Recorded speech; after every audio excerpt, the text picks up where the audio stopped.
is up, everyone? Welcome back to another high-grade Iron Blooded Orphans review, and today I'm going to be looking at this, and forgive me if I butcher this thing's name completely, Mcgillis' Schawalbe Graze. At least that's the pronunciation I can get from the katakana on here, but seriously, where do they pull these names out of? Seriously, even if I google Schwalbe in Japanese, all I get is bicycle tires, so I guess it's named after a bicycle tire, but that doesn't matter. Here we go. So there it is, straight build out the box, and as the name suggests, this is just a variation on the standard Graze that you can see over here. And there is a direct side-by-side comparison. Of course, the most obvious difference is the color. The original standard Graze is in that nice military green, but on this new one, we've got a nice royal blue as well as a dark navy blue. As for design differences, the head is completely new. It features a lot more detail, an antenna just like the commander type of the last Graze, but we also have two sets of eye cameras here, separated by this little flat piece, and that all looks pretty damn good. And of course, just like the last one, you can open up the head and see that freaky eye thing in there. As for the shoulders, they're longer and feature this thruster on the end. This back section of the arms also differs. As you can see, we have a more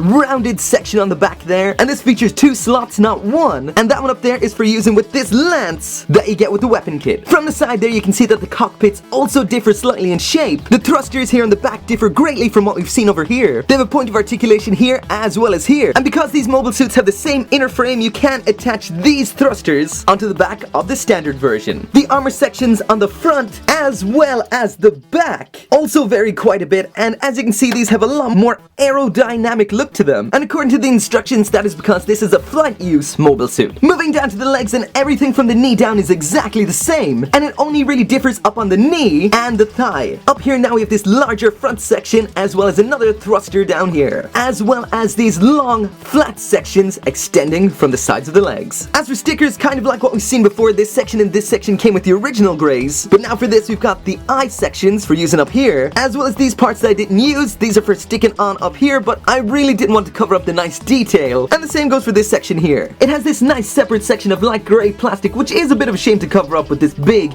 yellow sticker, so I left it off this time. So there is the Schwalbe Graze with everything that it comes with, and just like the standard version, it comes with that axe as well as the rifle. The only thing really different in here is the wire claw, and that can be pulled out like this. This small blue section can be stuck in here. The wire part extends from that, and then this part sticks on like that. As you can see, this wire is incredibly weak. It does bounce around quite a bit. It is hard to make it hold the pose like that. So this wire here could have done with being that little bit stronger. And just like with the shoulder pads of the normal Graze, this can be pulled off and then attached onto the barbatos, and to do so, you just pull off the parts of this gauntlet and it sticks on like that. So far, I'm really digging this aspect of this high grade line, and I really hope they continue this with each one that comes out. As this is essentially the same as the last Graze I already took a look at, I'm not going to really bother with the articulation, but basically what I said for the last Graze goes for this one as well. Thanks to the inner frame, the articulation is awesome. There are a couple of parts that are a little bit different, like here and here. As you can see, they can like knock together and get in the way,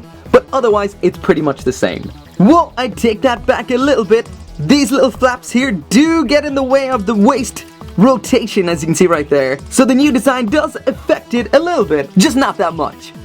So again, that is it for the review. As for the good points, it's pretty much everything I said about the last Graze. It's got that awesome inner frame, spectacular articulation, the detailing is extremely nice, and overall it just looks great. If you were to ask me which do I prefer, the regular Graze or this one, I have to say definitely the regular Graze. It just looks like a solid military workhorse of a mech. It just looks so cool. Whereas this one, the Schwalbe or the Schwalbe, I still don't know, is a bit too busy and flamboyant looking for my taste. It looks a little more frame arms than Gundam. So as always, thank you very much for watching, and make sure to come back for more Gunpla reviews. See you next time.